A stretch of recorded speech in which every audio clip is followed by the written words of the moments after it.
अस्सलाम वालेकुम जी। उम्मीद करता हूँ आप सब ठीक ठाक खैर खैरियत से होंगे। अच्छा, थोड़ा सा ना अफ़गानिस्तान के बारे में जो कि नेदरलैंड अलायंस है उसके बारे में थोड़ा सा मुझे बात करने को दिल चाह रहा था। यानी कि जो मेरी थिंक है वो जो कि तालिबान के अगेंस्ट रेजिस्टेंस दिखा रहे हैं। और हालांकि वहाँ पे रशिया भी उनके साथ नहीं है, और दूसरे जो अगर रशिया साथ नहीं है तो दूसरे कंट्री उसका साथ कैसे दे सकते हैं। यानी कि अगर रशिया तालिबान के अगेंस्ट होता फिर भी कुछ यानी कि चांस बनता था कि दूसरे कंट्री भी यानी कि उनका साथ देंगे और तालिबान के अगेंस्ट लड़ेंगे। लेकिन जो कि अभी इस वक्त जो कंडीशन चल रही है, यानी कि तालिबान कह रहे हैं हम बातचीत के ज़रिए प्रॉब्लम सॉल्व करेंगे, नेदरलैंड्स अपनी कुछ कह रहे हैं, वो मेरे ख्याल में उनकी कुछ डिमांड ज़्यादा है इस तरीके से। लेकिन इसमें कुछ काफ़ी सारे सिनेरियो बन सकते हैं कि ये क्यों हो रहा है और किस लिए हो रहा है। ये एक तालिबान का प्लान भी हो सकता है, क्योंकि अब आप देखिए तालिबान ने पूरा जो अफगानिस्तान उसको पीसफुल से कैप्चर किया है। यानी कि वो आए हैं और सारा कंट्रोल कर लिया है, और सब ने डील की है अफगान तालिबान के साथ। और जबकि जो ये नेदरलैंड अलायंस है इन लोगों ने नहीं की अभी तक, और कभी कहते हैं हो गई है डील, कभी कहते हैं नहीं हुई। लेकिन इसका मतलब क्या है? या तो मुझे लगता है एक तो तालिबान की ये कोई यानी कि स्ट्रेटेजिक हो सकती है कि जितने भी अफ़गानिस्तान में यानी कि तालिबान के अगेंस्ट जो मटेरियल है, ये जो कुछ दुश्मन है, जो भी चीज़ है उसको बेनकाब करना या फिर उसको पकड़ना और उसको जहर में लेके आना, यानी कि सामने लेकर आना। मिसाल के तौर पे अगर वो जिस तरह अफ़गानिस्तान के अगेंस्ट यानी कि लड़ने की तैयारी कर रहे हैं, वो हेल्प बाहर से मांग रहे हैं। अब जितना भी अफ़गानिस्तान में असला होगा या जो भी चीज़ होगी जो कि अगर तालिबान के अगेंस्ट यूज़ होनी है, वो सामने आके इनके पास आ जाएगा। और जितना भी ये जमा होगा मटेरियल, वो क्या होगा, तालिबान के हाथ में लग जाएगा और अफ़गानिस्तान जो है साफ़ हो जाएगा। जितना भी यानी कि उनके अगेंस्ट जो मिलिट्री इक्विपमेंट जो था या कुछ लोग थे वो जो यूज़ होने थे वो सामने आ जाएंगे, और तालिबान उनको आराम से कैप्चर कर सकता है। और फिर डील भी हो जाएगी जो नेदरलैंड अलायंस है। या फिर ये हो सकता है कि मुझे शक है कि ये भी हो सकती है स्ट्रेटजी तालिबान की, या फिर ये हो सकता है कि जो अहमद शाह मसूद का बेटा अहमद मसूद है जो उसको और अमरुल्लाह साले को, जो कि मेरे ख्याल में गवर्नमेंट में वो कुछ ज़्यादा ही चाह रहे हैं कि उनको हिस्सा मिले या कुछ ज़्यादा एक्सपेक्टेड कर रहे हैं, एक्सपेक्टेशन उनकी काफ़ी ज़्यादा है। इस वजह से वो थोड़ा सा रेजिस्टेंट दिखा रहे हैं, फिर यानी कि वो ज़्यादा से ज़्यादा गेन हासिल कर सकें। इस वजह से भी हो सकता है वो जितना भी उसको ना गेन हासिल कर सकते हैं, इसलिए वो इस पे खड़े हैं बातचीत से भी, यानी कि कहते भी हैं और नहीं भी कहते कि हम करेंगे या नहीं करेंगे। लिहाजा अभी देखते हैं क्या होता है, किसकी स्ट्रेटजी बेहतर है और किसकी नहीं है। लेकिन हम लोग तो बहुत खुश हैं क्योंकि हमारा जो वेस्टर्न बॉर्डर है वो सेफ़ हो जाएगा अगर तालिबान आते हैं। हमें और कोई इसी किस्म की यानी कि तालिबान से उम्मीद नहीं है। अब कुछ बेवकूफ़ किस्म के लोग हैं जिनको कुछ पता ही नहीं है कि वो कहते हैं कि तालिबान कश्मीर में आके आज़ाद करवाएंगे। उन बेवकूफ़ों को ये नहीं पता तालिबान अमेरिका को भी गारंटी दे चुका है, पाकिस्तान को भी गारंटी दे चुका है, पूरी दुनिया में गारंटी दे चुका है कि वो अफ़गानिस्तान की ज़मीन किसी के अगेंस्ट यूज़ नहीं होगी।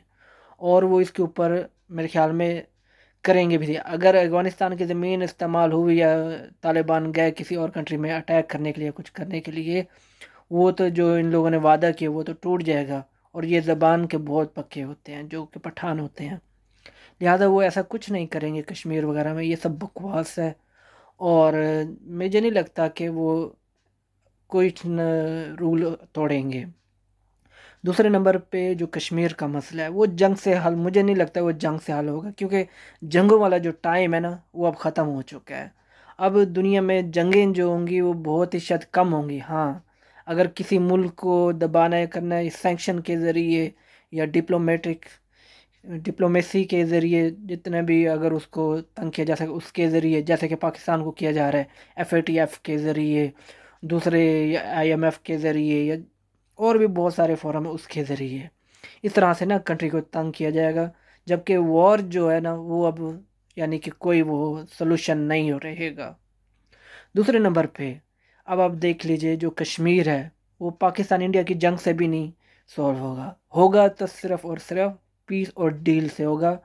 और स्ट्रेटजी की जो कि पाकिस्तान को ऐसी बनानी चाहिए जिससे कश्मीर आज़ाद हो सकता है।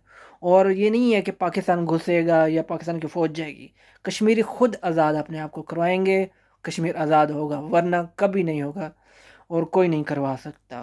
क्योंकि जैसे कि अब आप देखें चाइना, रशिया, सेंट्रल एशियन, यहाँ पे अफगानिस्तान में तालिबान हो गए, ईरान हो गया, पाकिस्तान हो गया, ये एक यानी कि एक ही ब्लॉक बन रहा है। इनके इकोनॉमिक इंटरेस्ट और स्ट्रेटेजिक यानी कि जितने भी डिफेंस हो गए, जितने भी चीज़ें हो गई, इन दोनों का, इन सब कंट्री का ना, इसमें सब इंटरेस्ट एक हो चुका है। इस खिते को डेवलप करना है और एक दूसरे के साथ कोऑपरेट करके चलना है। और बाहर की जो लोग हैं, ये वर्ल्ड है, यानी कि यूरोप हो गया, अमेरिका हो गया, जितने भी वेस्टर्न रीजन हैं, उनसे इस एरिया को बचा के रखना है और यहाँ पे डेवलपमेंट करनी है। और इसी को कह रहे हैं एशिया की सदी। और जैसे ही ये एरिया डेवलप होने लगा, जैसे कि पाकिस्तान में इकोनॉमिकली, ये जैसे ही ये एरिया अफगानिस्तान पीस होता है, तो आपको नहीं पता कि पाकिस्तान में इसके क्या इम्पैक्ट पड़ेंगे। क्योंकि सेंट्रल एशिया सारा रिसोर्सेज से भरा हुआ है, अफगानिस्तान रिसोर्सेज से भरा हुआ है, एनर्जी, मिनरल, सब कुछ। जबकि चाइना है, चाइना के पास टेक्नोलॉजी है, और ये सब मिल के इधर बनेंगे। और ये सारे सेंट्रल एशियन अफगानिस्तान को पाकिस्तान ग्वादर के ज़रिए से एक्सेस मिलेगा, जो कि जितनी भी दुनिया की मार्केट है उन तक। लिहाजा अब जो जैसे अफगानिस्तान में पीस होगा, पाकिस्तान में ये जो रेल का है, जो ताजिकिस्तान से रेल कनेक्टिविटी और रोड कनेक्टिविटी, अफगानिस्तान से, पेशावर से अफगानिस्तान तक मोटरवे जाएगा। और इससे बहुत ज़्यादा यानी कि ऐसी प्रोग्रेस यहाँ पे शुरू हो जाएगी, इकोनॉमिक एक्टिविटी शुरू हो जाएगी कि लोगों की जो भी इधर अभी गुर्बत में है ना, सब के सब यानी कि बहुत ज़्यादा अच्छे कंडीशन में आ जाएंगे, जिसमें आपका जितना भी टेररिज्म है, जो कि दूसरे गलत चीज़ें होती हैं, वो रिड्यूस होना शुरू हो जाएंगी। इससे क्या होगा, जो कि हमारा कश्मीर है, जो कि आज़ाद कश्मीर है, वो भी बहुत ज़्यादा आगे प्रोग्रेस करना शुरू हो जाएगा, गिलगित बल्तिस्तान। जबकि दूसरा जम्मू कश्मीर है, उन लोगों को भी पता चलेगा ये एक ऐसा एरिया इंटरनेशनली, यानी कि ये गुजरगाहें बन जाएंगी, जो कि आज़ाद कश्मीर और गिलगित बल्तिस्तान और पाकिस्तान के फाटा एरिया, ये इस तरह डेवलप होना शुरू हो जाएंगे कि जो मकबूजा कश्मीर वाले हैं, वो लोग भी यानी कि जो वहाँ के पंडित हैं, जो मुसलमान हैं, दूसरी कम्युनिटीज़ हैं, सब के सब को इकोनॉमिक यानी कि अपना फ्यूचर देके वो इंडिया के ख़िलाफ़ खड़े होंगे और पाकिस्तान के साथ ज्वाइन करेंगे। क्योंकि जो पानी वहाँ से आता है वो पाकिस्तान की तरफ आता है, और जिस तरफ पानी आपका बहता है यानी कि फ़्लो है, आवाम भी उसी तरफ ही फ़्लो करती है। और हमेशा इकोनॉमिक इंटरेस्ट होते हैं, और जहाँ पे भी जिसको बेनिफिट मिलते हैं वो वहीं पे जाता है। लिहाजा ये जंग से नहीं, ये स्ट्रेटजिक से प्रॉब्लम सॉल्व होंगे, और ये पीसफुल से होंगे इंशाअल्लाह ताला। और इसमें इंडिया को अब सोच लेना चाहिए कि वो इस खिते में रह के पीसफुली प्रॉब्लम सॉल्व करे और अपने इंटरेस्ट को भी सेव करे और इस रीजन के भी। अदरवाइज़ वो उसका जो जिस रास्ते पे जा रहा है इंडिया, मुझे नहीं लगता कि वो कभी ना, यानी कि जिस तरह उसका पोटेंशियल है वो उसको हासिल कर पाए। ये नहीं है कि वो नहीं, कुछ भी हासिल नहीं कर पाएगा, करेगा तो ज़रूर कुछ ना कुछ तो वो करेगा, लेकिन जितना पोटेंशियल है उतना नहीं हासिल कर पाएगा। थैंक यू दोस्तों सो मच। मेरी वीडियो अगर पसंद आती है तो आप लोग लाइक करें,